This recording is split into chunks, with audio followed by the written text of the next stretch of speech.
Jakob Sanderson, Billy Milestone, and your host Thomas Tipple. Dynasty Podcast. This is the Full Tilt. Full Tilt. Full Tilt. Full Tilt.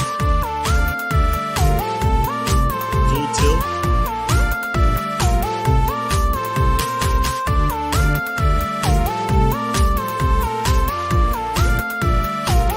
Full Tilt. Full Tilt. Full Tilt. Dynasty Podcast.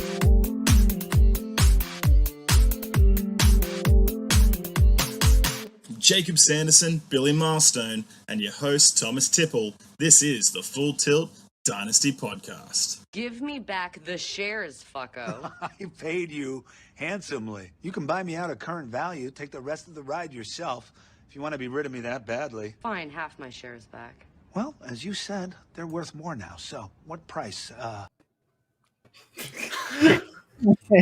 think.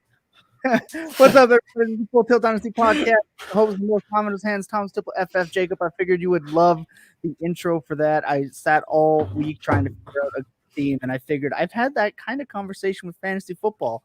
So I found it, I heard it, and it reminded me of you. So here we are. Cooter Doodle is here early in the chat. That's gonna be me when Callaway goes off for 100 yards in week 4, and I look at all the shares that I've been selling for second round picks. Like, give me back the shares, fucko.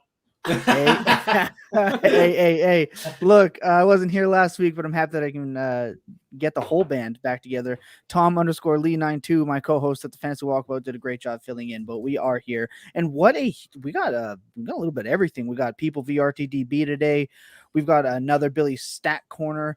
But before I want to FF_fucko, that's right. Before we get into the real heart of the episode, I just want to cover a couple of things. Shout out to @WhatGives FF for winning the Antonio Gibson rookie card giveaway. We'll be getting in touch for that.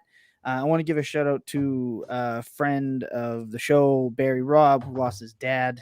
So we're thinking about you, buddy. Hang tight, get in there. And the other thing I do want to talk about is a charity which I've donated to that I think everyone should go, and it's Emmy's Unicorns.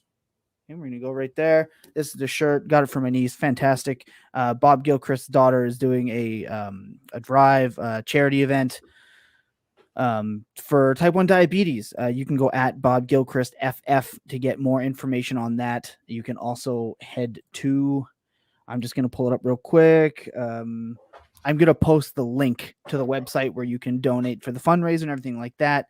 Great cause. Gentlemen, again, so happy to be back with you guys. I missed you.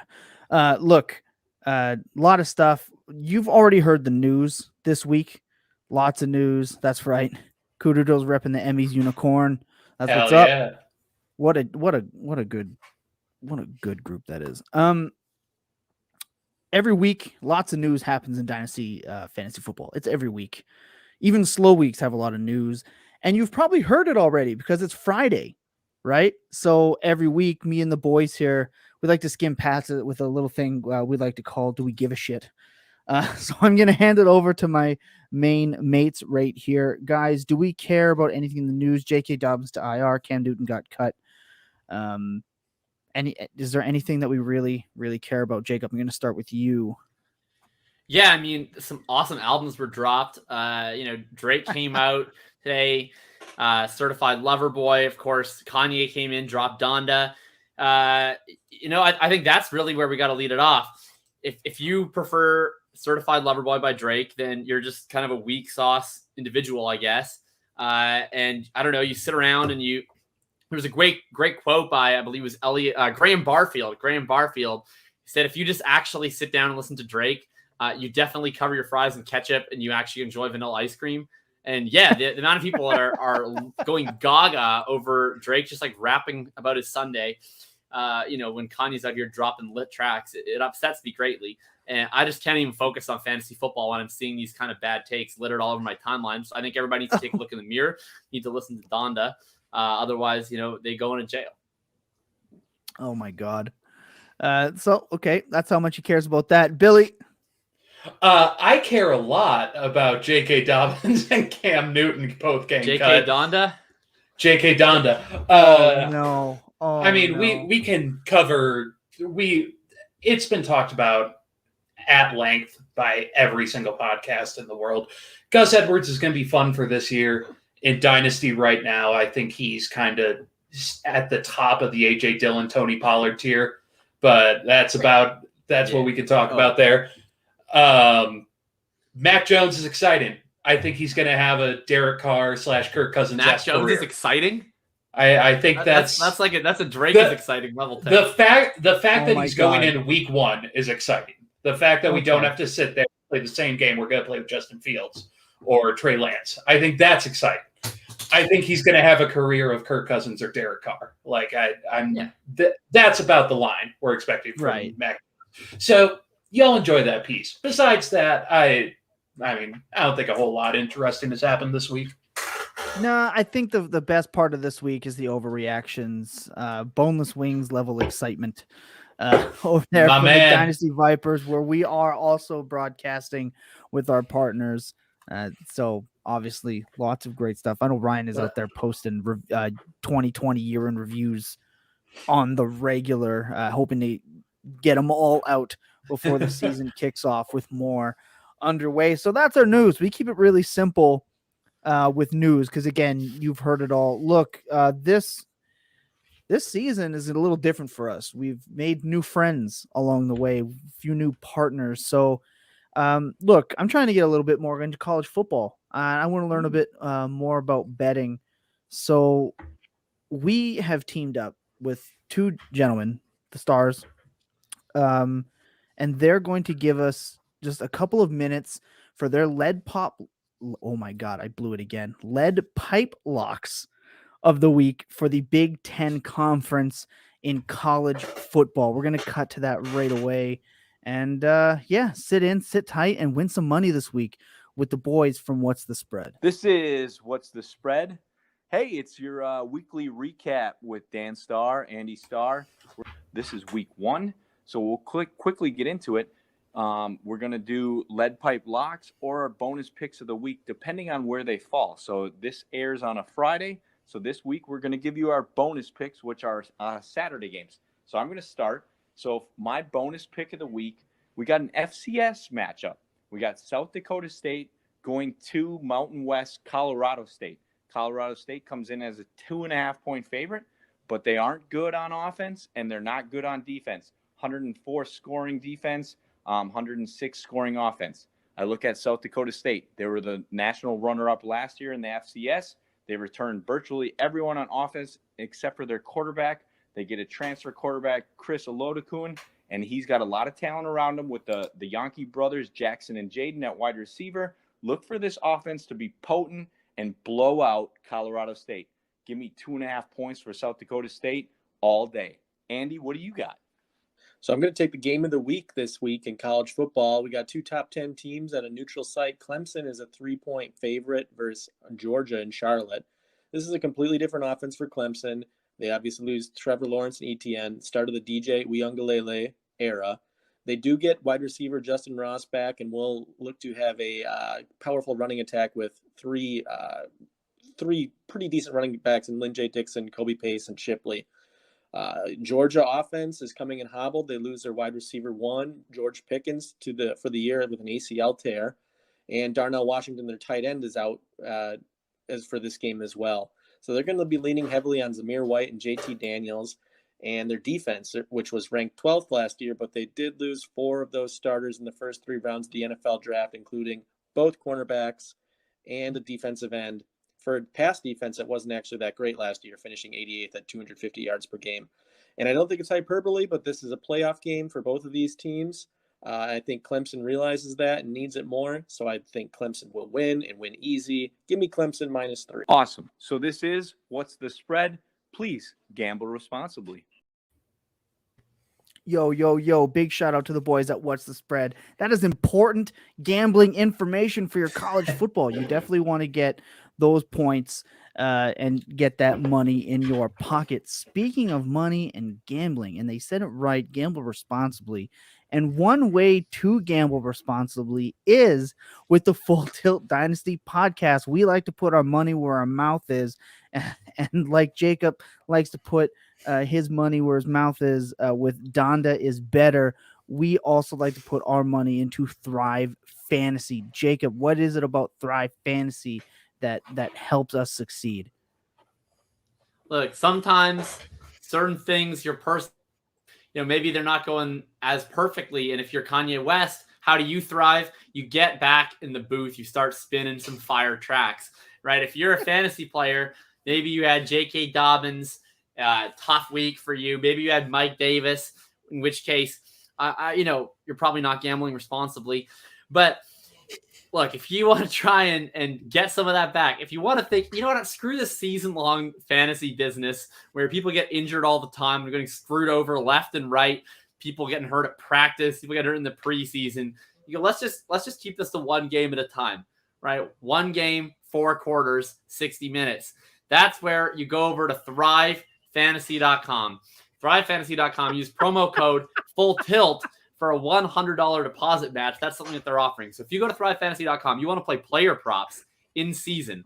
Okay, so say we get to week 1, right? Dallas, Tampa Bay. You're a big CeeDee Lamb guy. You think CeeDee Lamb's going to break out? You hit the over on CeeDee Lamb. He gets it done for you. You win. That's it. Don't have to worry about the injuries. Don't have to worry about anything else. You're already a winner, and you're a winner when you're listening to the Full Tilt Dynasty podcast. So head over, use promo code FULLTILT, all caps, just like you see at the banner at the bottom of the screen, for up to a $100 deposit match on Thrive Fantasy. Love it. And you know what? I'm making money this year, and they give you $100 free money if you match, put your $100 in. Free money? Why wouldn't you do that? It's free money. And then you can use that to go win even money. more money. And that's what we care about, making more money. Because I get it, fantasy's fun, but you also want to win money when you're doing your footballs this season. Look, great hot start, but we're gonna move it to one of our most popular segments over here at the Full Tilt Dynasty podcast, and that is Billy's Stat Corner. Me and Jacob are gonna put our collective minds together and try to get another win in the column. So sit tight. We're going to come back in just a second, and we're going to hit Billy's Stat Corner.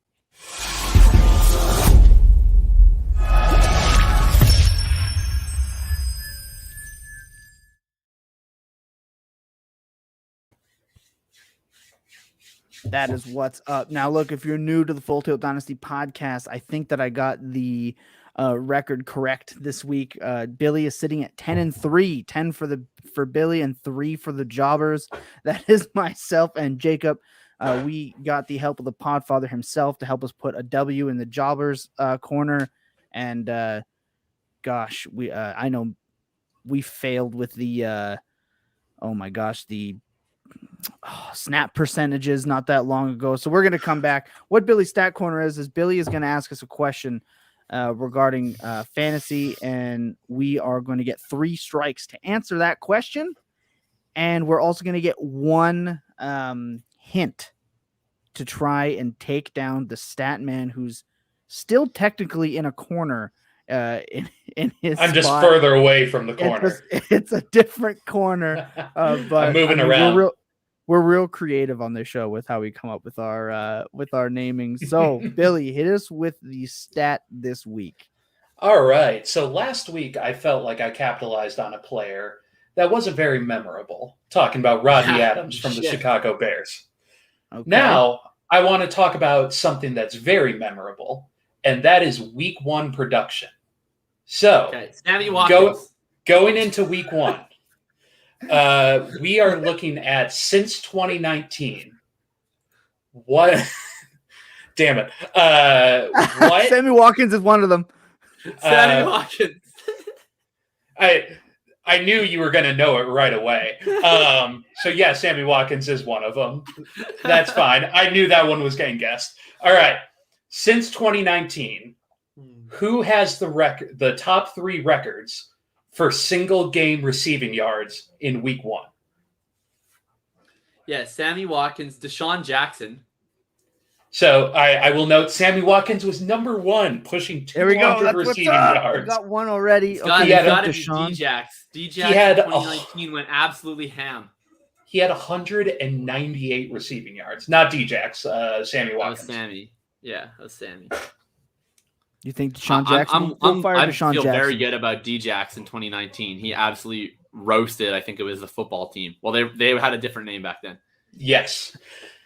That was against the football team, but it was not good enough for top 3 on the list. Oh, no. Deshaun Jackson tested number 6 with 154 receiving yards.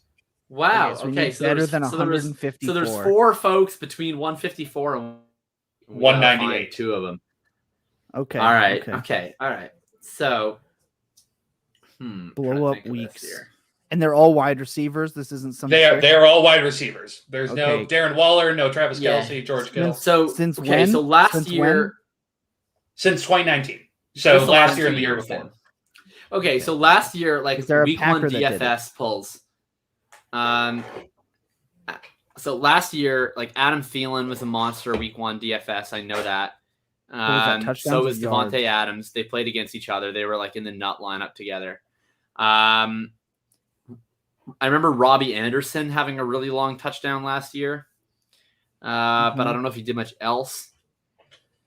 In 2019 and 2020 is the key here.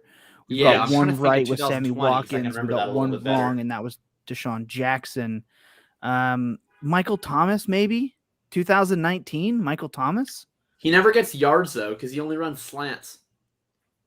Yeah, but if you run 15 of them and you catch 12. Maybe in 2019. Last year, he absolutely laid an egg in week 1. He had 3 catches for 17 yards. Okay. Yeah, then he had that one catch at the end of the game. So there's an obvious look. There's always an obvious one. There's a trick one, and then there's one in between. Because that's how Billy operates. Because he's a bastard. I felt so good about D-Jax. Oh, how many yards did Hollywood get week 1 in 2019? Didn't he just go crazy? Against the Dolphins? I don't think it was more than Deshaun Jackson, but it's a good. Okay. He had 3. He had 3 catches. Oh yeah, let's say Hollywood Brown. Is that official? Sure. You want to go official on that? Up to you. This is your team, baby. If anyone knows, Hollywood it's you. Brown. All right. Hollywood Brown was number 8 on the list. He had 147 receiving yards. He had the secondary's got to tighten up in week 1. I'm over this shit. So that is 2 strikes. This is brutal. 2 strikes. All right, we want the hint now. We got 2 strikes. We'll take our hint. All right. So this hint worked better when Sammy was still in the game, but I knew he wasn't going to make it anyway. Only one of these players. Make it out of the explanation. only one of these players is still on the team that they did it with. Okay. So Julio Jones? Ooh. That's not bad. That's not bad. Okay, so Julio Robbie Anderson is good. Last year Julio played against Seattle and he was fine, but he definitely wouldn't have been 2020. 2019. No, but Robbie Anderson's still with the Panthers. One of them is. So that's why I'm saying it could be. I don't think he had that insane of a game though. I think he just kind of one big play. Okay, Julio. Who did they play in 2019? I'm trying to remember that now. I don't know. This is tough. No, he didn't have that big of a game in 2019 the first week because they played Minnesota in 2019 and they got absolutely blown out. Okay. I forgot about that game. Yeah, that was ugly. I'd like. I mean, if the chat has a suggestion, we'll take it because we're running short on our time. Actually, okay, he didn't get over 150. Obvious. I was gonna say Slayton last year. He had a ridiculous week 1, but he didn't have that big of a week. Oh, that was a good day. I like that day. The peak of Darius Slayton. That was it. That was it. Week 1 is so wild. Lockett and Metcalf both went pretty ham last year against Atlanta. Week 1? I'm not sure that they hit over 154. And they're all receivers. People that aren't on the same freaking team. This sucks. I hate this. Oh, John Ross, 2019. Yes. Okay, we'll go John Ross, 2019. I'm very glad you remembered that because I was going to feel really bad if he was the one that y'all didn't get. John Ross had 158 yards. Oh my God. In 2019 with, Is that good for with third? the Bengals. That is number 2. Wait, he had what? 158 yards. So there's someone between 158 yards so he and had 158 and he 145. was 2, and Djax was 154 and he was 6th? There are 3 people between Djax and John Ross. There's 3 people Oh with my- 155, this is- 156, or 157. Billy, I hate you. I hate So- you. That's insane. So Sammy Watkins, John Ross, and the third person all topped out at a maximum of 158 yards. The rest from there was 2 players that tested at 157. I hate you so much because this is why we employ Billy to do the stat corner because he's fucking good at it, Okay, mate. well, elite Is pull there by a me Packer? on John Ross. Did MVS That's go off? Did MVS did go off. He did go off in 2020, but I don't think to that degree. But he was in my best DFS lineup last year. I was going to Devontae pick Adams? a much meaner question. I'm glad I did. Yeah, Adams and Thielen also had big games last year, week 1. 154 yards, you say? That's tough. That's tough. Yeah, I mean, I'm okay guessing Adams. I'm okay with Adams. Because Because it's got to he be did a lot Packer. last That's year. tradition, right? I'm okay doing Adams. Yeah, He had a it's pretty just great because game last year. 2 weeks in a row it was MVS. I don't think Better it's not be MVS this time. I think Tom Lee in the I would Packers, better prefer. not be MVS. Everyone went off in that game, but I think it's Adams or Thielen. It's on MVS. don't have And I my think hat, Thielen did it so- with touchdowns. Okay, so let's go. I'm okay let's go guessing Devontae Adams. Adams. Devontae Adams Yeah. was number 5 with Oh, 156 yards. Number Get outta 3 here, dude. falls to the number 3 wide receiver on the Dallas Cowboys, Michael Gallup, who had 158 Oh. receiving yards against the Giants. Oh In man. 2019, I never would've right? guessed that, ever. Yep. Yeah. And then Yeah. Julio Jones had 157 against So Seattle Julio last was year. right there. Yeah. Yeah. If you would have Oh! oh, I just We knocked lose my again. monitor out. Oh no, my stuff is showing. Hang on. Oh no! Oh! Where all the my answers joke are is right gone. there. Oh no! I mean, He's Hey, I'm so mad. We crushed that. We got John Ross. We pulled yeah. freaking Sammy Djax. It Watkins. was like 2 yards off. We called Adams. Yeah. It was 2 yards off. Julio Jones was tough. right We there. deserve better. Whatever. Screw this game. That was a It's dumb tough. game for That's a dumb tough people. loss. That's Billy's stat corner for the week. When There we we go. come back, everything's we are going to get into some of the cheat sheet exposed. back. Yeah, that's Chess right. sheet. 100 chess sheet. When we come back, we're gonna get into some of the meat of the order here. All right, sit tight. We're gonna come back in just a second.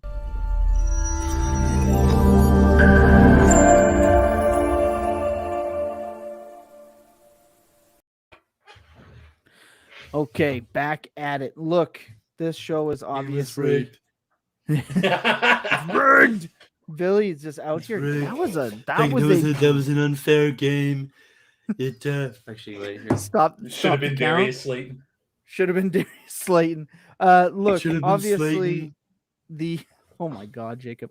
Look, obviously the show is called Projecting Our Feelings, and that's exactly what we're going to do onto all of our listeners. We're going to project our feelings for the 2021 season onto everybody before we really kick things off next week. So, of course, we're going to be trying to trigger warning people with some of these, and we actually do believe these, and that's what's important. Is we're not just saying things because it's click worthy.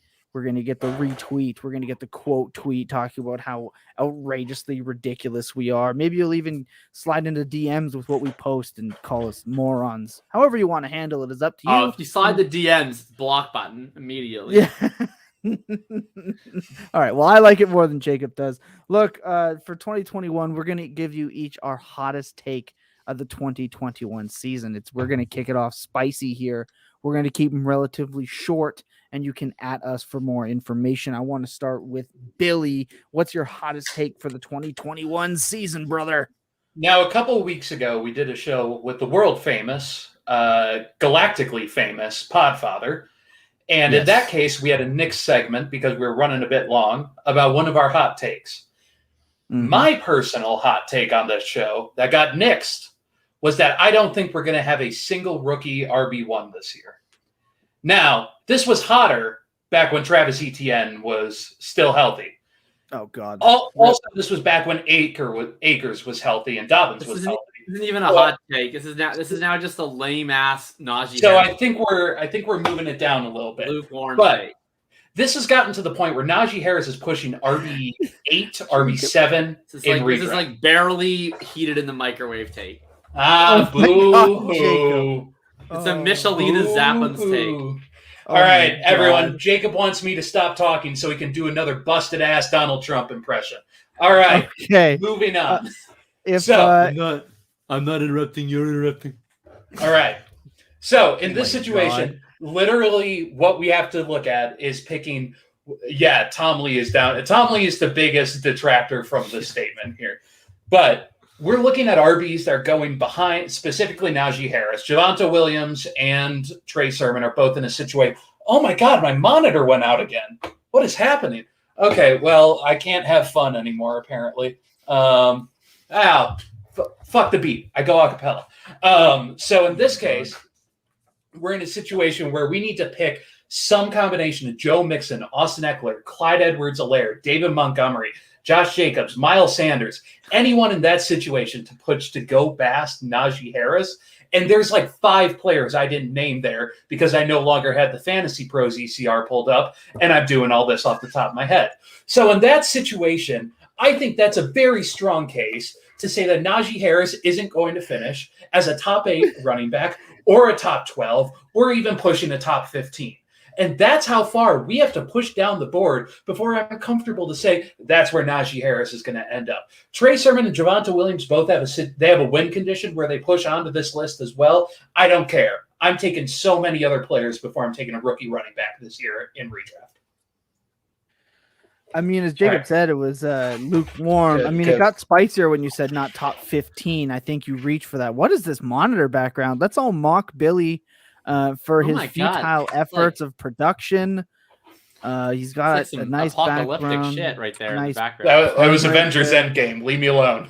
Yeah, okay, fair enough. Okay, I'm going to go with my hot take of the 2021 season, and I think that Sam Darnold will quarterback a top 5 fantasy offense this season. All right, where's the ticker? Yeah, I'll go get the banner. All right. Here it is. Here No, it is. let's not Stretch hear him what out. I'm not saying. I'm not saying that is going to happen, though I would love it.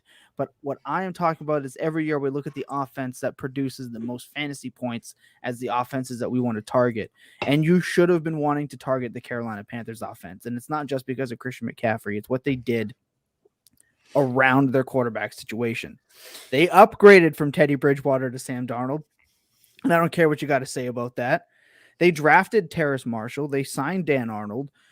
They have the coaching staff is coming into its second year, and they get their prized possession back. They also upgraded their backup running back from Chuba Hubbard from the trash can that was Mike Davis, the myth, the fantasy that was Mike Davis. So I think the whole offense is better. I think their defense isn't good enough to shut teams down, and they play in a high-scoring division, and they have the schedule. So at the end of the year, you'll see Sam Darnold being the main factor as to why the Carolina Panthers have a top 5 fantasy season in 2021. Jacob, to you. Yeah, I mean, have you ever seen My boy. those army movies where there's like, or in Game of Thrones, actually, is a great example where they're fighting the dead, and like the army does a great job. They have all these incredible castmates assembled, you know, from Jorah and Braun and the Hound and Brienne, all these great fighters. And then there's like Sam Tarley, who's just like also there. That's Sam Darnold with the Panthers, right? He's got all of this great talents around him, and he's just there. And they might drag him kicking and screaming to QB1 season. So congrats, Sam. I'm proud of you, buddy. Sam Donda. Anyway, my hot take, I tweeted it out earlier. It's T time. T Higgins, the number 1 wide receiver in Cincinnati. Look, all we've been hearing bad news bears about Jamar Chase all preseason, all offseason. Like, I'm not freaking out about Jamar Chase. I still think he's going to be phenomenal for fantasy football, especially in Dynasty. But for this year, don't let that distract you from what T. Higgins was able to accomplish. He came in as a rookie last year, immediately earned playing time over 2019 Week 1 hero Jonathan Ross. He immediately got up on the field, immediately took over the outside boundary wide receiver 1 position from A.J. Green, and he was almost matching Tyler Boyd target for target as a rookie. He comes in this year as a 22-year-old as one of only 3 wide receivers who was able to hit over a 20% target share last year. And this team passed the shit out of the ball when Joe Burrow was healthy. By over 2 percentage points, they had the highest neutral situation pass rate in the National Football League last year while Joe Burrow was healthy. If you take their passing attempt pace while Joe Burrow was healthy and you extrapolate that over 17 games, they were on pace for 699 freaking pass attempts. So I'm projecting them to lead the league in passing. I think you're going to see over 650 pass attempts. I have them for 672. And T. Higgins is the biggest beneficiary. Jamar Chase, probably it would be quite impressive if he had a T. Higgins-like rookie season. Tyler Boyd is Tyler Boyd. We know who he is. He's going to succeed in his role. He's not the alpha wide receiver there. T. Higgins is. It does not take all that much, based on how much they passed it last year, to have T. Higgins up over 150 targets. And so my hot take is that T. Higgins will have over 150 targets. He will be top 8 in the NFL in targets, and he will be a wide receiver 1 in fantasy football. You can get him per Fantasy Pros redraft ADP up even into the 6th round. Yeah, he's definitely the value, and I would love it if that happened. It would kind of spell the end for Tyler Boyd, and I think that we can all be kind of happy with that. We're going to move on. We're going to go to our 2021 flag plants. We're going to move it along a little quicker. We're going to go flag plants. Jacob, this one's kind of obvious as always. What is your flag plant for the 2021 fantasy season? Like, I'm taking my flag and I'm sticking it right in this left arm for my main man, South Beach, Billy Needles. That's my flag plant this year. Shocker, right? He was my flag plant last year. Then he went out and balled the hell out, and everybody forgot how good he was. Now he gets to go into a fantastic situation. Okay, who's he with? He's with Devontae Parker, who they like so much they replaced twice. They were like, you're so good, we're going to get Will Fuller to come in, and that's not even enough. We're going to go Jalen Waddle because you freaking suck, Devontae Parker. That's how they feel about him. Then you get Jalen Waddle, really exciting talent. I think he's going to bring a lot to that offense. But we just talked about it with Jamar Chase. We just talked about it with these other rookie wide receivers. It's hard to be a guy who draws a ton of volume as a rookie. Only 3 wide receivers in last year's legendary, all-time, record-setting 2020 rookie class hit a 20% target share. That shouldn't be our expectation that Jalen Waddle accomplishes that in year 1. But Will Fuller, he's a guy who's been actually remarkably stable over the last few years in terms of what he brings to an offense when he's on the field. Every single year since his rookie year that he has been healthy, he has had a much higher points per game than where he's being drafted. And over the last 3 years, he's averaged between a 20 and 22% target share all 3 years. He's actually had a higher targets route per route run in 2019 than he did last year. And he's always going to be a guy who's super efficient in yards per target, running those down the field routes, getting open, creating separation. So people think of him as this boom bust guy, and he is. But when you look at over the course of the season, if he's healthy, he's a wide receiver 2 at worst. You can get him in the 8th round, 9th round, sometimes even the 10th round. Absolutely crazy town. Tua looked fantastic in the preseason. I would take Will Fuller over guys like Jerry Jeudy. I would take Will Fuller over a guy like Kenny Golladay. I would take Will Fuller over Cortland Sutton as well. And I would put Will Fuller in that same kind of range as like Claypool, Deontay Johnson, Jamar Chase. That's where I think he deserves to be. Going off of that, I want to tackle my flag plant because it's the quarterback for Will Fuller, Tua Tagovailoa, who this guy just said looked really good in preseason. And I want to go ahead and tackle something that has kind of started coming into terms these past couple of years as we're looking at these players like Patrick Mahomes, Lamar Jackson, sitting here to my right. Sorry, I had to catch up with how that works on camera. When we're talking about Josh Allen, there are these players who come around in the second, third years and that's what we're looking at here with Tua. And they are building a team around him.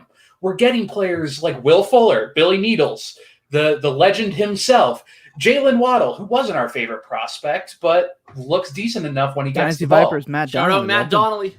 Yep, Matt Donnelly. Came on our show and said Devontae he was the Parker. second receiver. Devontae Parker, who, let's not forget, was a wide receiver 1 2 years ago. Mike Gesicki, Hunter Long, who's quiet. Myles Gaskin, who some of our favorite fantasy analysts are hyping up as a potential discount Alvin Kamara. Like, it's at this point where Tua Tagovailoa has so much talent around him, and it all comes back to him. And let's not forget, Tua was being hyped up as the prospect over Joe Burrow, over Justin Herbert 2 years ago. Hank for And Tua, baby. And the only reason he fell in the draft was because he had a surgery that threatened his ability to walk. Like, that's how serious the surgery was that Tua was playing through recovery last year. And now all of a sudden we're getting a healthier Tua coming in with a much improved offense. And I think this is the situation where this is my flag plant.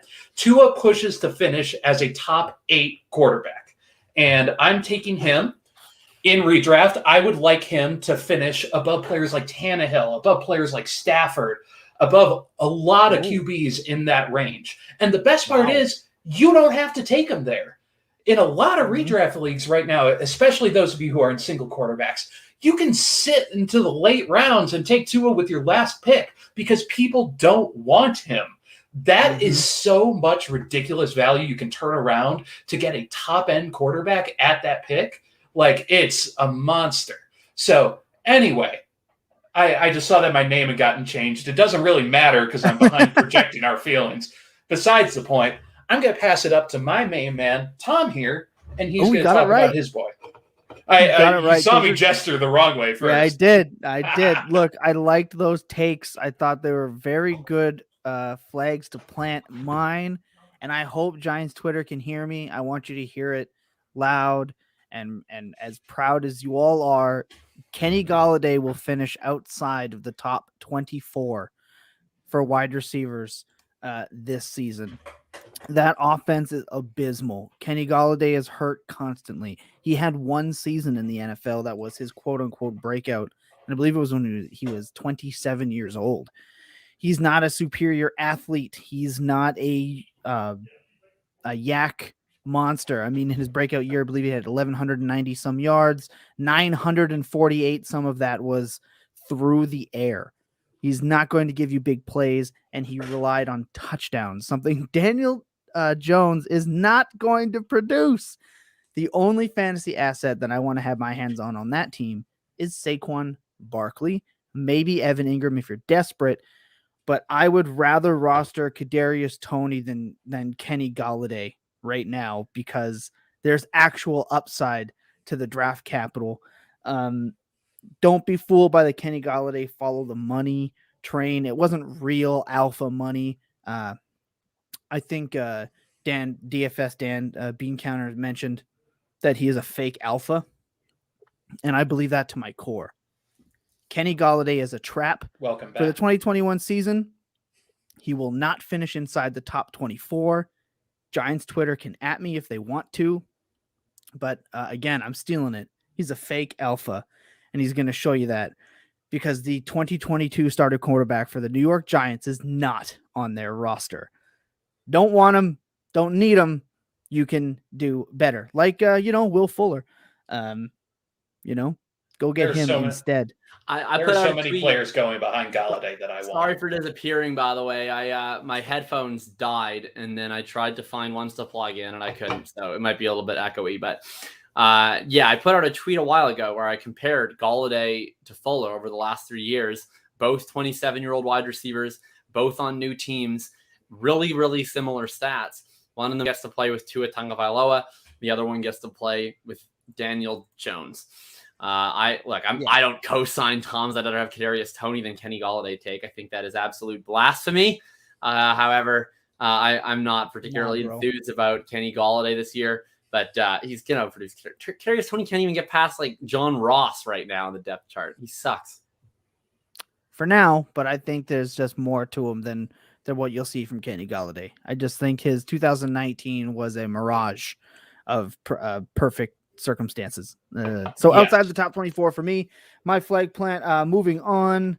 So I don't have to deal with much rebuttal because that's how I do things around here. We're going to go favorite deep dynasty stash. We're going to talk about this for just a couple of seconds here. You don't need too much. Everyone's been giving out their dynasty stashes all off season, but we want to be able to come back to this one at this time next year and bring up whether we were right or wrong. Because at the end of the day, that's all we care about is bragging rights, especially in the Slack channel and with all of you guys out there. So I'm going to lead it off. My favorite dynasty stash right now is Kylan Granson.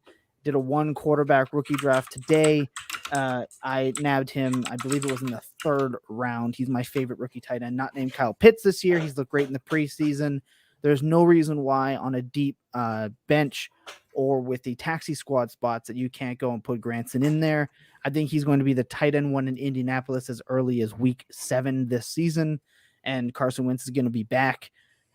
I said before we went live that I think he is basically a better Zach Ertz, the way he plays, the way he breaks routes and catches the ball, and the athleticism is, I think, somewhat the same. So he's my favorite deep stash. Jacob, who do you got for your favorite deep stash? Yeah, look, it's tough out here in the deep stash streets.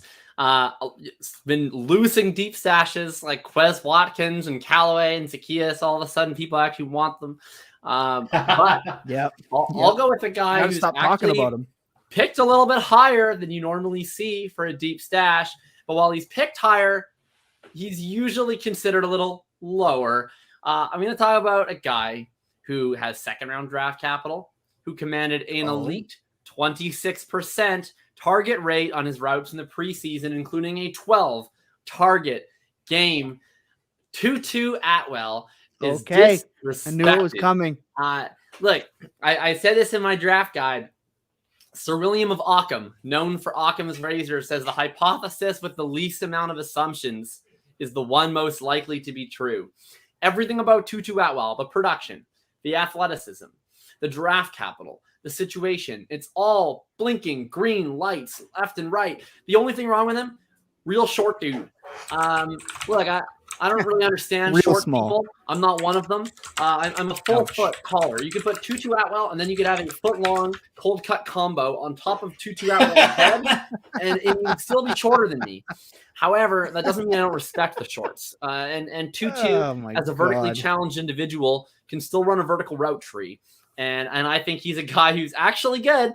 And we have no idea if a player that short can succeed in the NFL. Probably not. But it's just weird to me that the fantasy community is willing to take darts on guys who were drafted late and sucked in college and did all these things wrong. But they're like, this guy who's short, 0 chance. I don't think there's 0 chance. I think he's a good player. Yeah, I like that stash too. And we got Julian over here from the point after. He's chilling out in the chat. It's good, what the Julian. hell is up with you, my man? I was so happy I got to talk to you last week. You can catch that show on YouTube, I believe, and you can download the podcast. It was a great time with myself, Julian, and the primetime Mark. Fantastic time. Billy, who do you got for your deep dynasty stash? All right. If you follow me on Twitter for a while now, I talk about this player. I talk about this player every once in a while because I buy into him a lot. Now, I'm talking about University of Houston, former wide receiver, now Buffalo Bills punt returner, Marquez Stevenson. Greg Ward. Yeah. He was a quarterback. They let us know every time we watch an Eagles game. So the thing about Marquez Stevenson is he tore his ACL in 2017. That looked bad. Then he came out and in 2018 and 2019 both put up 9 touchdowns and 1,000 yards at a non-Power 5 conference, playing for Houston, which is a team that's about to be a Power 5 when the Big 12 brings them in. Yeah, I saw that, Jacob. Get ready. Here it comes. But Marquez Stevenson is so flippin' talented. You can go back and watch his tape at Houston. He is so explosive with the ball in his hands. And one of the biggest downsides was that he tested poorly at the combine. That's one of the biggest fallers for him. That's part of the reason multiple people have come out and said that's the reason why he didn't end up getting drafted very highly at all. Mm-hmm. So in that situation, this is the kind of value. This is the kind of value I want to look at because Marquez Stevenson is playing behind a geriatric receiving core of Stephon Diggs, who's, young, then Emmanuel Sanders and Cole Beasley. Like, he's in the situation to be the heir apparent to Cole Beasley in the slot, which is what he is phenomenal at. So we're just going to get mad at you for not talking about the newly anointed GOAT at wide receiver. You better mention him or they're going to come at you. We can talk about him later. But in all that situation, I legitimately think Marquez Stevenson. Coach? Thank you, Coach. Marquez Stevenson has this capability to absolutely detonate on his value right now. And if he doesn't, you added him off Dynasty waivers. So at this situation, too fab for a wide receiver who could legitimately produce very well next year, and someone who is showing serious flashes of speed in the preseason, I'm all over that because this guy looks electric. Yep. So we've got Stevenson, Granson, and Atwell as our deep dynasty stashes right before the season kicks off. Like Jacob mentioned, the deep dynasty stashes at this point of the year is tough, but these guys are all still relatively cheap in terms of cost per value on your dynasty roster. So you should definitely be going and adding them, especially as we're seeing guys. Stevenson botched his start at the combine 3 times and still ran under 4.48 all 3 times. Coach knows. Yeah, Coach Craig is solid. He knows. You definitely got to go check him out over there.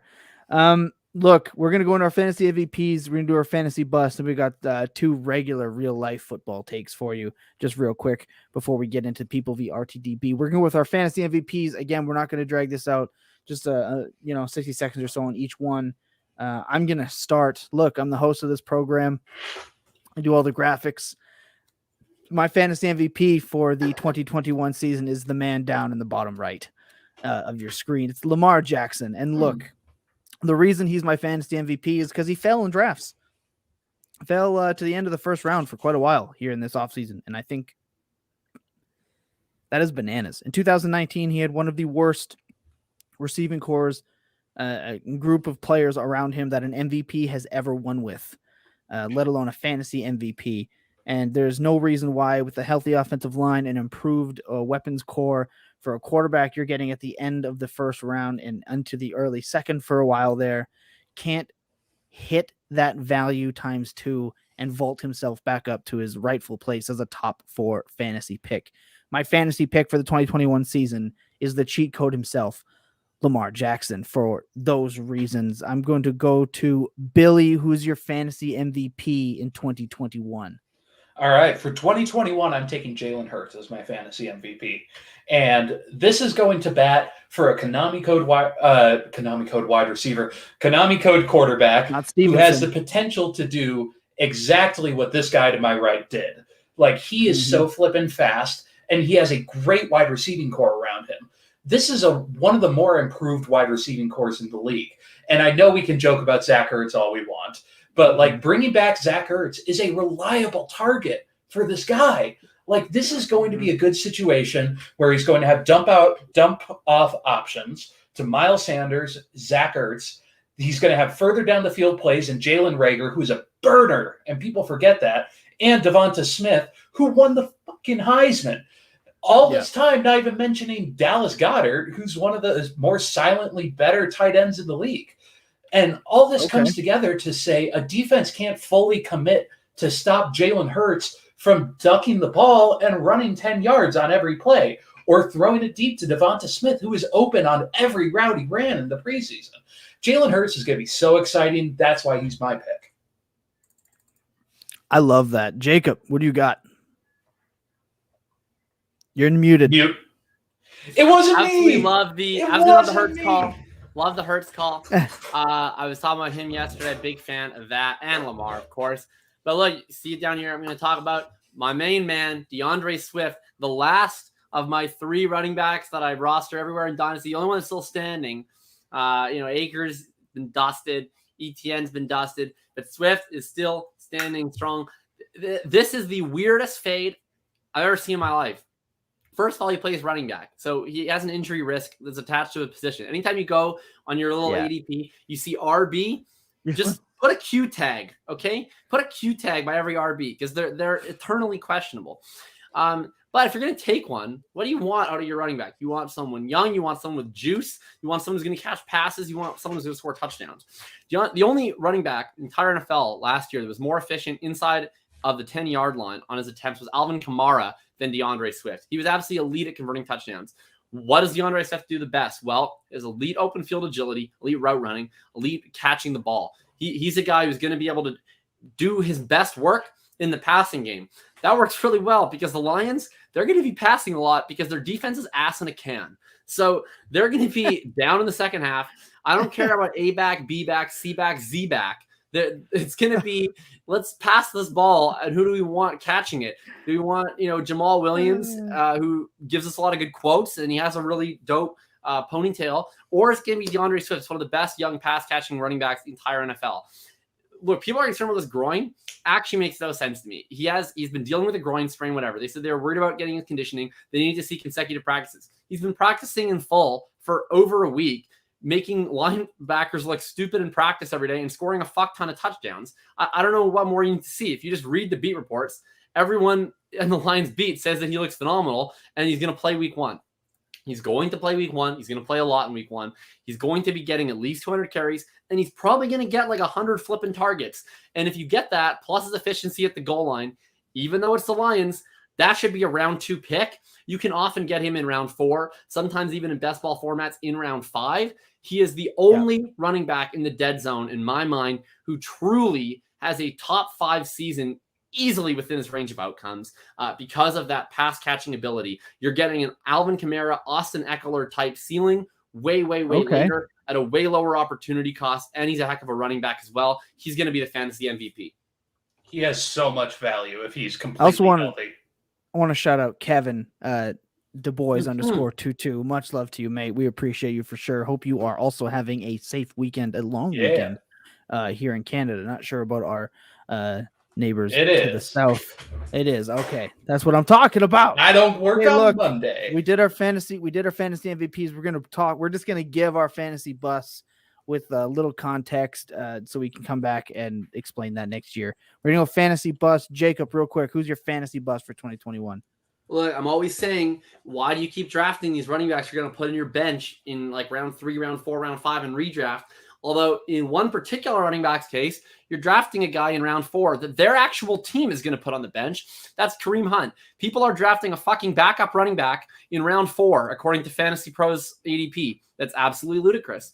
If you go to the ADP, here's some wide receivers you can get after Kareem Hunt. You can get Cooper Kupp. You can get Tyler Lockett. You can get DJ Moore.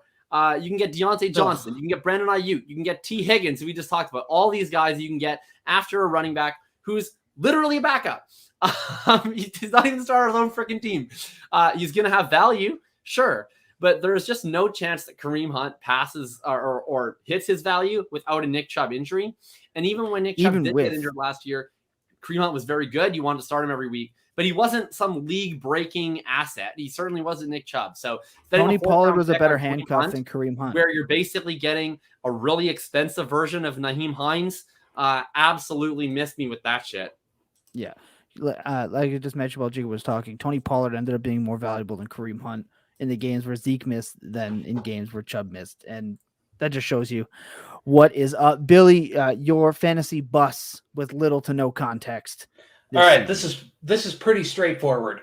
I'm taking the entire Bucs wide receiving core at ADP.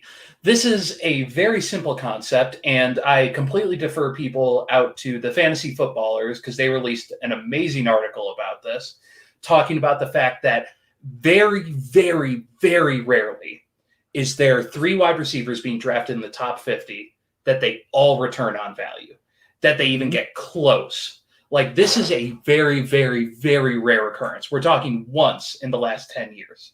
Like, it is so ridiculously rare for this to occur. And we're just predicting it like it's nothing for this year. Like Godwin's, Evans, and Antonio Brown. We're talking about Antonio Brown as one of the best values in fantasy. Like, I think it's this piece that is setting a lot of people up to fail, and they're bolstering their entire team, taking Godwin as their wide receiver 1, taking Evans as their wide receiver 2, Evans as their wide receiver 1 in some cases. Like, I think it's a very serious situation where it's bolstering a lot of teams to fail. So for my bust, I'm taking the entire Bucs wide receiving core. Totally fair. I'm very interested to see how it goes. I mean, I love the GOAT. I love Brady, but I don't. Yeah, it's going to take some injuries to get it there because the way they use the running backs and the tight ends there, it's going to be tough. I agree with that. With the bust for me, it's pretty simple. It's James Robinson. Look, ETN went down, and all of a sudden, James Robinson was going to get his 97% RB touch share. Get out of here with that. Just watching how Urban Meyer ran. Also, it's Urban Meyer who's been questionable at best. They drafted, quarterback Jesus for the last 2-3 years here in Trevor Lawrence, and Carlos Hyde damn near split touches with James Robinson. Look, Robinson's not going to get the ball 15 times when they're down 3 scores anymore. He's not going to get, that abundance of carries. There's no way he hits on his touchdown rate. There's no way he hits on his usage. It's a pipe dream. And when Etienne went down, everyone celebrated. We got a win. We got James Robinson back. James Robinson, RB1. No, I'm sorry. He's going to bust if you keep trading those high value assets for him. He's going to bust if you keep drafting him high because, well, Etienne's never going to be the same when he comes back. I don't care. Miss me with it. James Robinson will be lucky to hit RB15 this season. Bow. All right. That's going to be our takes going into the 2021 season. Real quick, we just want to give you some real life football takes before we get to people via RTDB and get the hell out of here. Super Bowl winners. I myself have the Washington football team winning it. Their defense, they got the quarterback play. They got a good offense.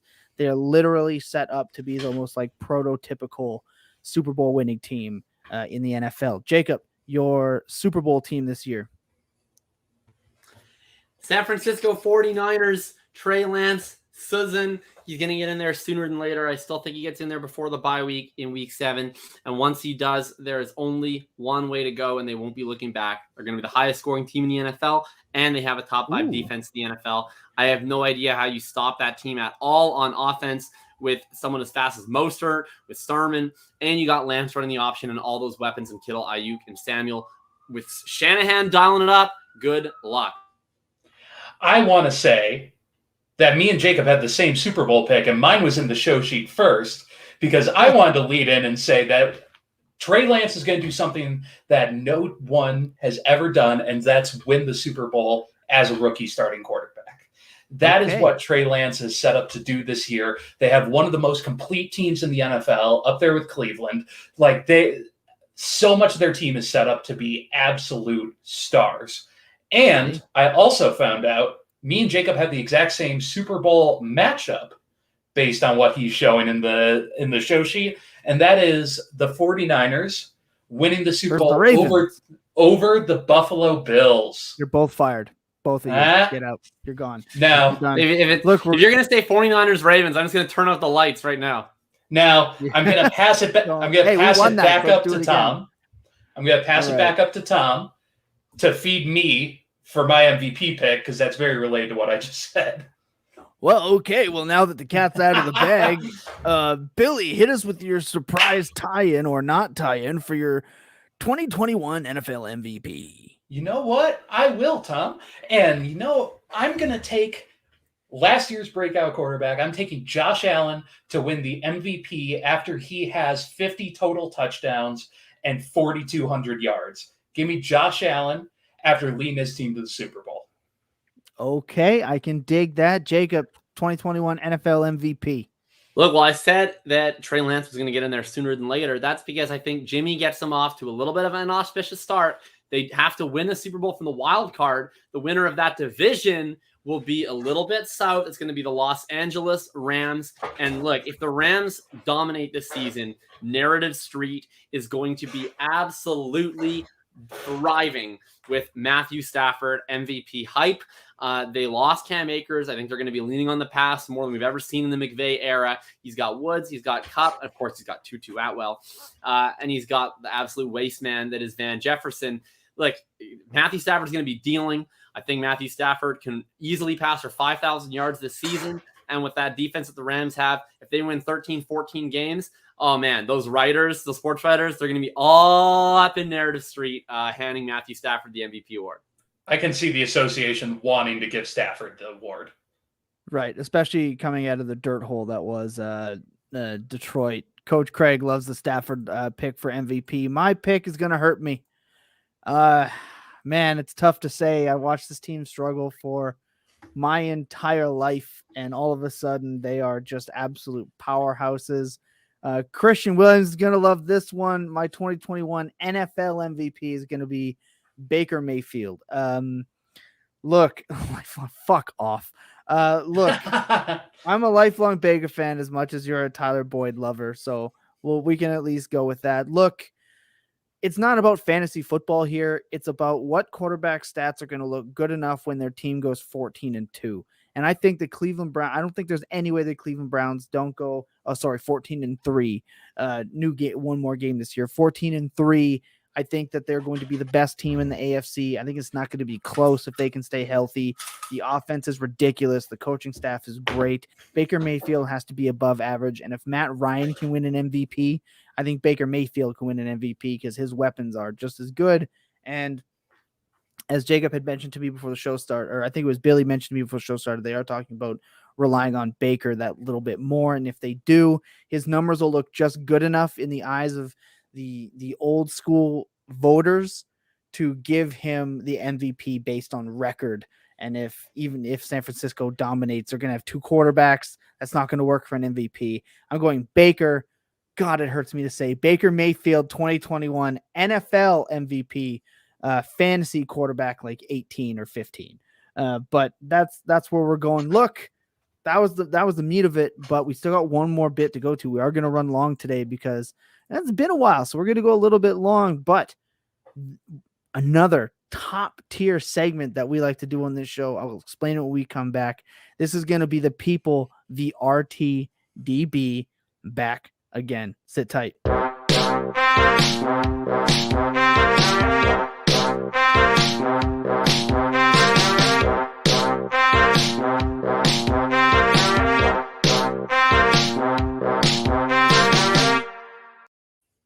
That dude is loving that horn.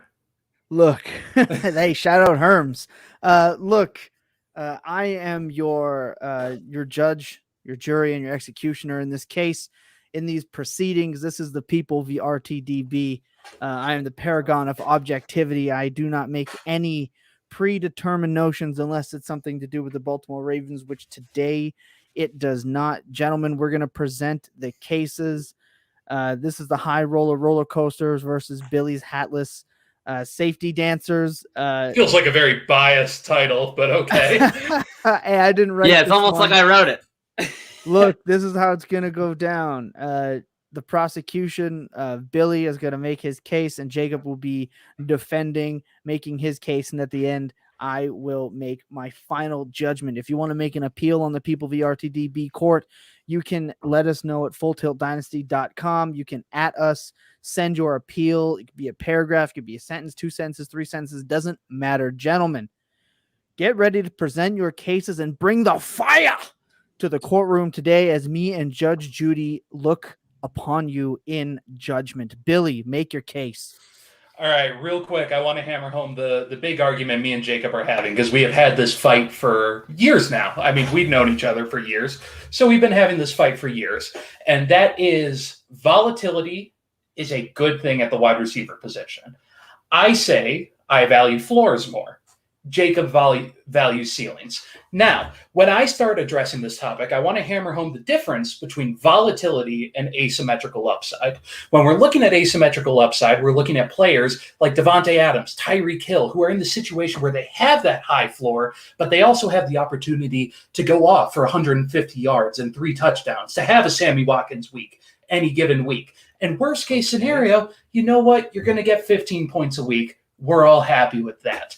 That is not what we're arguing here. We're arguing the case of wide receivers who are volatile to the point where they have the absolute highest ceilings and the absolute lowest floors. And the problem with that is, historically, That is a symmetrical curve. When you get a wide receiver who has a very, very high ceiling, they have equally as many games running at a very, very low floor. That is the definition of a standard deviation volatility. Like, that is the baseline definition.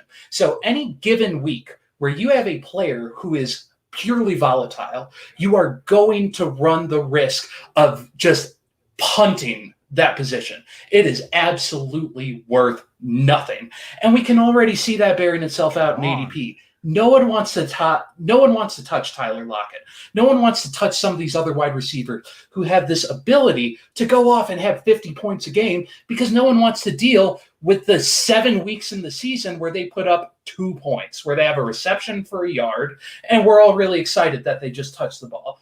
That is the difference that we're trying to look at, whereas we can have players who have these floor options and they are reliable. They are consistent throughout any given point. I saw you laugh at that voice crack. I'm not 12, but they're reliable in that case. And that's what we're trying to find. We're trying to find these players who are consistent producers. Because when you have those consistent producers and you load up on your asymmetrical upside in the early rounds, because that's where you find those options, that's how you win these leagues. So I'm not looking at these early round wide receivers, round 1, round 2, like Devontae Adams, Tyreek Hill.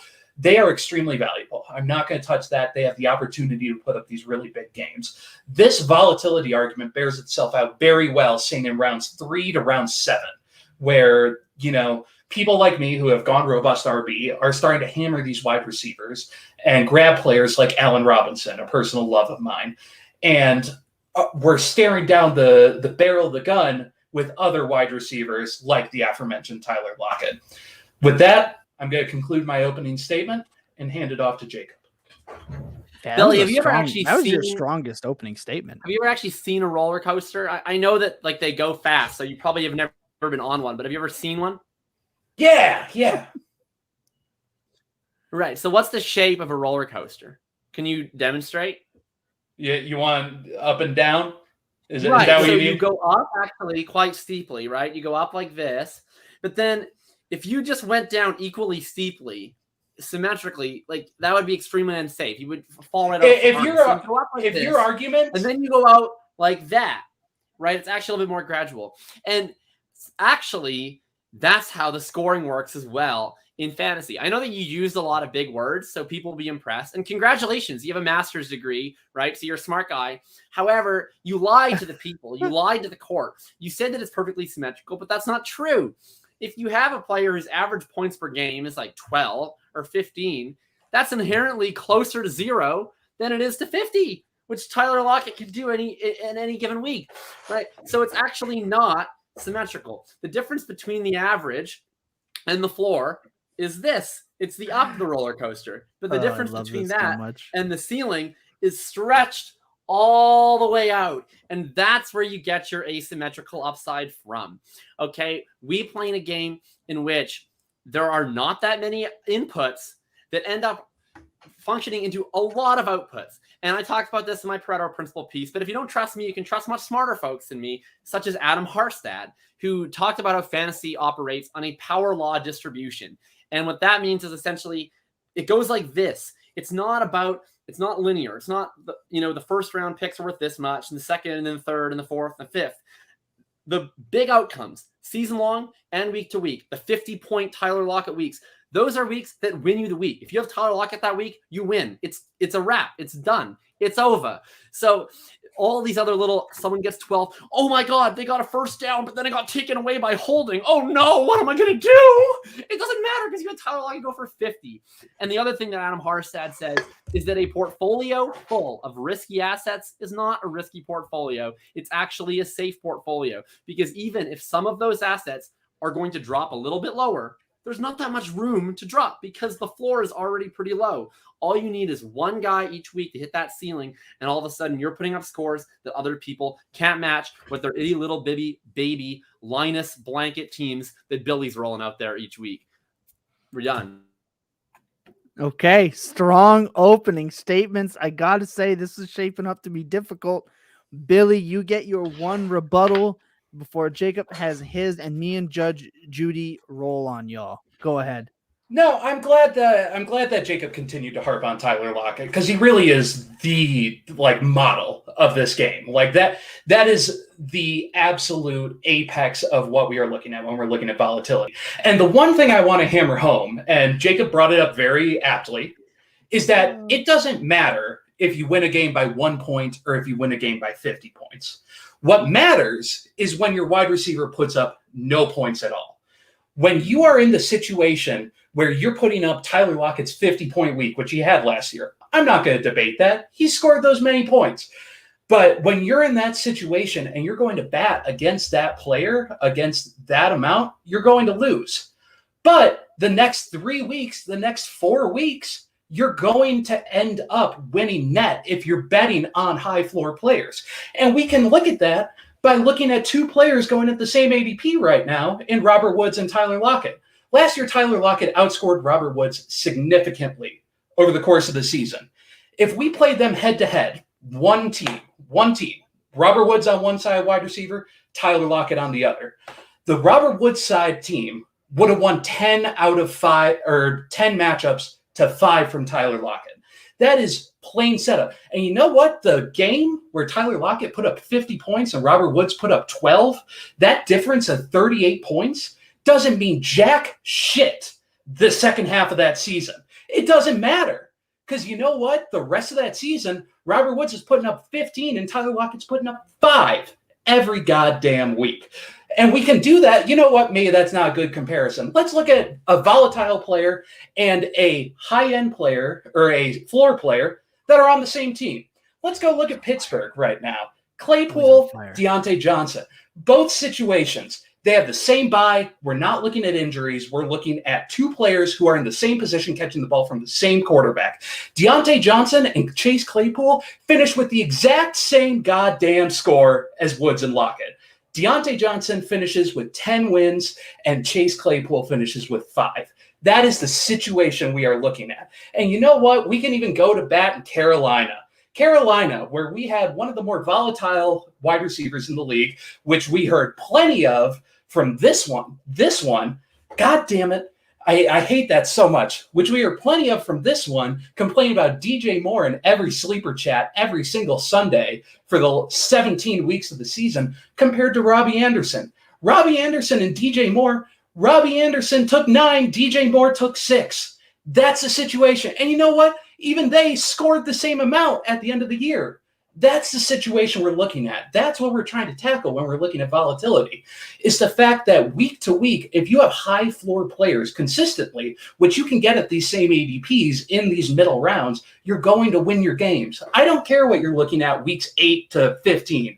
I don't care about that because in those situations, that's where you're betting on flex wide receivers like my love, Darnell Mooney, to sub into your flex. And you know what? Hopefully he gets 150 yards and 2 touchdowns. But that's not what you're going to bet rounds 3 to 8. So I'll pass it on to Jacob and hope he can bring this home. I don't even understand why I have to say anything. Billy just said that he's going to be entering leagues this year relying on Darnell Mooney. I feel like I've already won. However, that being said, wow, it's getting dicey today.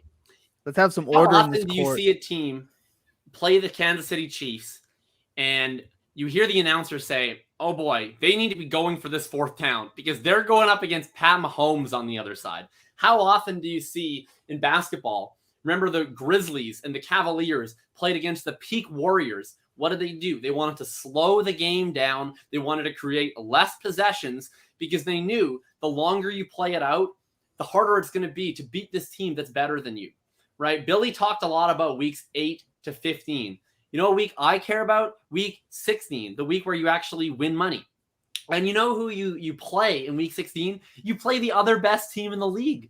So the idea of, okay, well, I just need to get I just want to get marginally better each week. Okay, Robert Woods outscored this guy 10-7, whatever. You put that aside because there's a higher standard at play when you're trying to win the championship.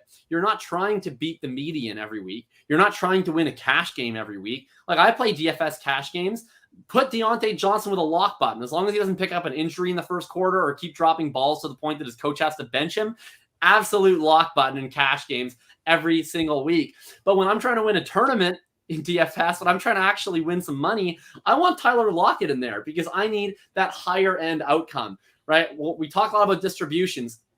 Robert Woods' distribution, probably a little bit more like this, right? And if you're just trying to beat this median, maybe that's a great thing. However, when you're trying to beat the other best team in the league, there's a higher standard. You don't need 15 is not good enough. You need 20. You need 25. You got to stretch the distribution. And sadly, fantasy players aren't idiots. So you can't just go in the 4th round and say, I'll get the guy who scores more points, please. You have to accept a little bit of risk with the ceiling to be able to take on those best teams. That's what you want to do with guys who have that asymmetrical upside season long.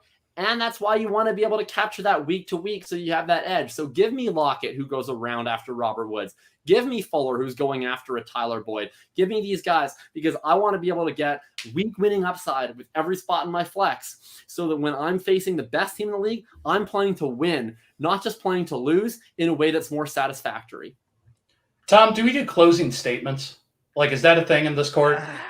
Yeah, you can have it. I love the fire today. The chat's loving the fire. Bring your closing statements, Billy. Yeah, I just want to go to bat and say people who don't care about weeks 8 to 15 don't go to the playoffs or the championship either way. So I think that's a fine conclusion you want to make. I mean, that's your bat to go with, but all right. Look, that's fine. I guess other people aren't as good, and so they have to worry about weeks 8 to 15. If my argument loses because I'm not able to understand people who are inferior to my abilities at fantasy football, then I suppose that's possible. But, since I'm always playing in week 16, that tends to be where my focus lies. Hey, I won the league of record, so I'm good. Oh, let's get some order in this court. Look, I got to make my decision. And Jacob, look, I got to say this. You lost me at one particular argument that I'm going to get into. I'm going to award the victor to Billy. The people are taking the win this week. This is a tough one. I loved it from everyone, but this is where you went wrong. In 2019, I'm sure you remember a Dynasty Championship game, myself v. Caddy. And one of the players that she had in her lineup that week was Tyler Lockett, who ended up with an abysmal 3.5 fantasy points against the abysmal Arizona Cardinals. Tyler Lockett is a player that relies on those weeks, and the volatility of these high scoring Will Fuller, Tyler Lockett needing to hit their absolute max ceiling or leaving you dead in the water is something that I personally avoid. I wish that you just had to avoid that one statement about championship games, and I think you would have took it. I think you went too far. But she would have lost anyway. She lost by like 30 points. She did need 30 points to beat you. But if she hit the 50 points with Tyler Lockett, she would have lost by less. Look, what I'm saying is when she was relying on that player, who I did try to trade for that season, well, sure, leg injury, but not in that game. Look, and that's what matters. So dismissive. I hate Tyler Lockett so much. These players, they need to hit that maximum ceiling. I think that you do need to play fantasy football with at least a little bit of thought to the floor of those players in your starting lineup when you're outside of bye week and injury troubles. These players should be bye week and injury fillers, in my opinion, in guys like Tyler Lockett. I'm awarding the victory to Big Billy FF. Congratulations to him. You both put up such a fight, such a great fight. I love to see it. I know the fans did. When we come back, we're going to get out of here and send everyone away for their long weekend in good spirits. Sit tight. Except for Jacob. You can file an appeal.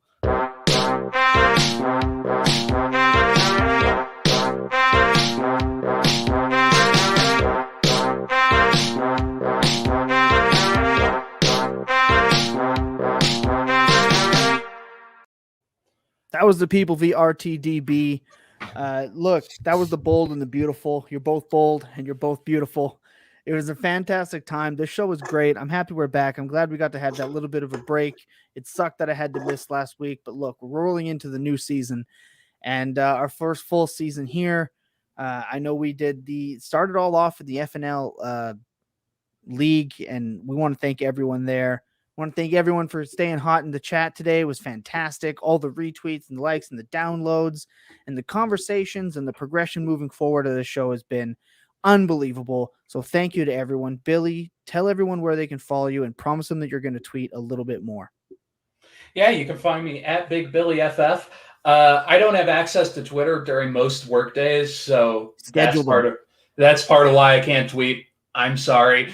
You can find me on Full Tilt Dynasty. We're writing out the Preview 22 series. I just released my Isaiah Spiller one. He's amazing. I love him so much. We're going to start unloading some more of those. I want to start talking about Chris Olave because I think he's really interesting, and I think he's going to be a film versus analytics debate for this year, very similar to what we had with Devonta Smith and Jalen Waddle last year. Jacob, loser, why don't you go ahead and tell everyone where they can find you? You know, history is riddled with examples of kangaroo courts making irresponsible decisions based on incomplete understandings of the facts. And it looks like today we take our unrightful place in history. You can find me on Twitter with good takes, drafting Tyler Lockett at FF_RTDB.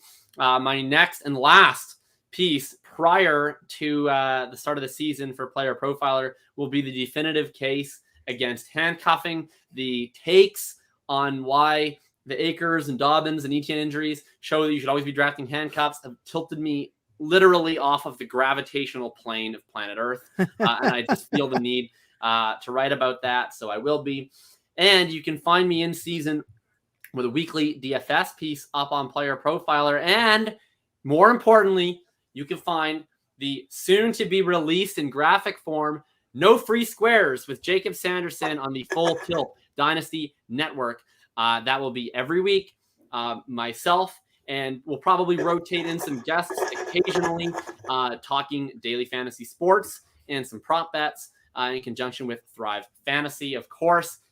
Getting ready for the regular season, so super excited to announce that. And I know Tom's been hard at work on the graphics, so we'll have the official Twitter announcement coming out shortly. That's right. And as for myself, I'm your host with most time on his hands. I'm Thomas Tipple FF. Look, we do everything we can to provide some entertainment and a little bit of break for everybody at the end of the week. There are so many great shows that happen throughout the week, and to have everyone drop in here with us Friday nights, it's I can't even put into words how much gratitude I have for everybody. And like I like to say every week, that if you agree with everything we said this week, well, you got to let us know. If you, more specifically, if you dislike what we said on this show, well, you definitely got us know. If you have any appeals for the people at RTDB, you can file that at fulltiltdynasty.com. You can add us on the Bird app where everyone let you know. And our HR alpaca back here, Patrick, he will get back to you as soon as he can.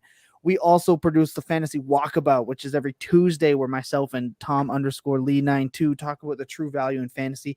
And announcements for that, we're doing rookie card giveaways for the 2020 class, so you're going to want to tune into that and get your opportunity to do that. We're also going to be dropping a competition for the best Aussiisms. Let me tell you, we're not there to fuck spiders. We are there to leave you fanging for more fantasy football content, and the season is going to be fantastic. We're going to keep doing what we're doing, but we're not going to be able to do it without everybody here. And as I always like to say, the most important thing about fantasy football is having a good time. And we're blessed to be able to interact with so many great people and reach out and have these conversations about something that is intended to be fun and something that we love. So it's very important is to not be an absolute dickhead at all hours of the day. Be kind to each other, be nice to each other, enjoy it, get ready for the season. We'll see you back here next week.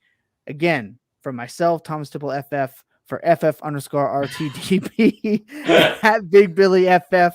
Sorry for Hendo down there in the chat. We did talk about the 2019 Tundra championship. It's going to be a rough season for you, buddy, but you've got other leagues. Was Brad in that championship game? Remind me, I forget. No, he was not. I believe he was coming up the end there. The clown suit champion, the king of punishment, wore it like an absolute animal. Good night, everybody. Stay safe. Much love. We'll see you next week.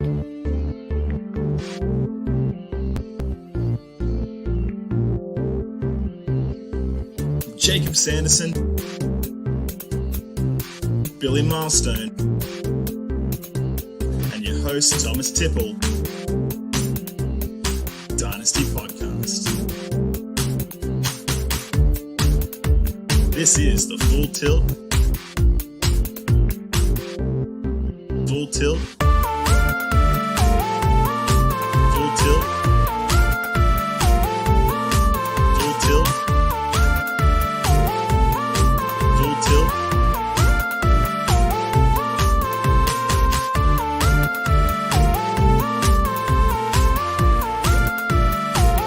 Full Tilt. Full Tilt. Full Tilt. Dynasty Podcast.